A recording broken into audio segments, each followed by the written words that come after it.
ലോക്സഭയിൽ അവതരിപ്പിക്കപ്പെട്ട foreign contribution regulation act അഥവാ FCRA ഭേദഗതി ബിൽ രാജ്യത്തെ പുതിയ രാഷ്ട്രീയ ചർച്ചകൾക്കും വിവാദങ്ങൾക്കും വഴി തുറന്നിരിക്കുകയാണ്. NGO-കൾ വിദേശ സംഭാവനകൾ സ്വീകരിക്കുന്നതിലെ നിയന്ത്രണങ്ങൾ കടുപ്പിക്കുമ്പോൾ കേരളം ഉൾപ്പെടെയുള്ള സംസ്ഥാനങ്ങളിൽ വലിയ പ്രതിഷേധമാണ് ബില്ലിനെതിരെ ഉയരുന്നത്. എന്താണ് യഥാർത്ഥത്തിൽ FCRA? വിദേശ സംഭാവനകൾ സ്വീകരിക്കുന്നത് നിയന്ത്രിക്കാനായി കേന്ദ്ര സർക്കാർ കൊണ്ടുവന്ന നിയമമാണിത്. 2010 നിയമത്തിൽ മാറ്റങ്ങൾ വരുത്തിക്കൊണ്ടാണ് പുതിയ ഭേദഗതി അവതരിപ്പിച്ചത്.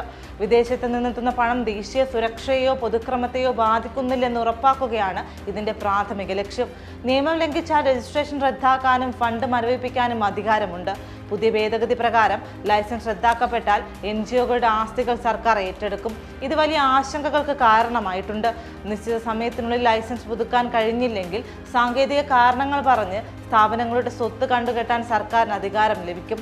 ഇത് ക്രിസ്ത്യൻ ന്യൂനപക്ഷ സ്ഥാപനങ്ങളെയും മറ്റ് ജീവകാരുണ്യ സംഘടനകളെയും ലക്ഷ്യം വെച്ചുള്ളതാണെന്ന് പ്രതിപക്ഷം ആരോപിക്കുന്നു. കേരളത്തിൽ നിയമസഭാ തെരഞ്ഞെടുപ്പ് അടുത്തിരിക്കെ LDF-ഉം UDF-ഉം ഈ വിഷയത്തിൽ ഒരുപോലെയാണ് കേന്ദ്രത്തെ എതിർക്കുന്നത്. ബിൽ പിൻവലിക്കണമെന്നാവശ്യപ്പെട്ട് മുഖ്യമന്ത്രി പിണറായി വിജയൻ പ്രധാനമന്ത്രിക്ക് കത്തയച്ചു കഴിഞ്ഞു. ഈ ബിൽ RSSന് ഗുണം ചെയ്യുന്നതാണെന്നാണ് രാഹുൽ ഗാന്ധി വിമർശിച്ചത്. ന്യൂനപക്ഷത്തെ വേട്ടയാടാനുള്ള ആയുധമായി BJP ഇതിനെ മാറ്റുന്നു എന്നാണ് രാഷ്ട്രീയ ആരോപണം.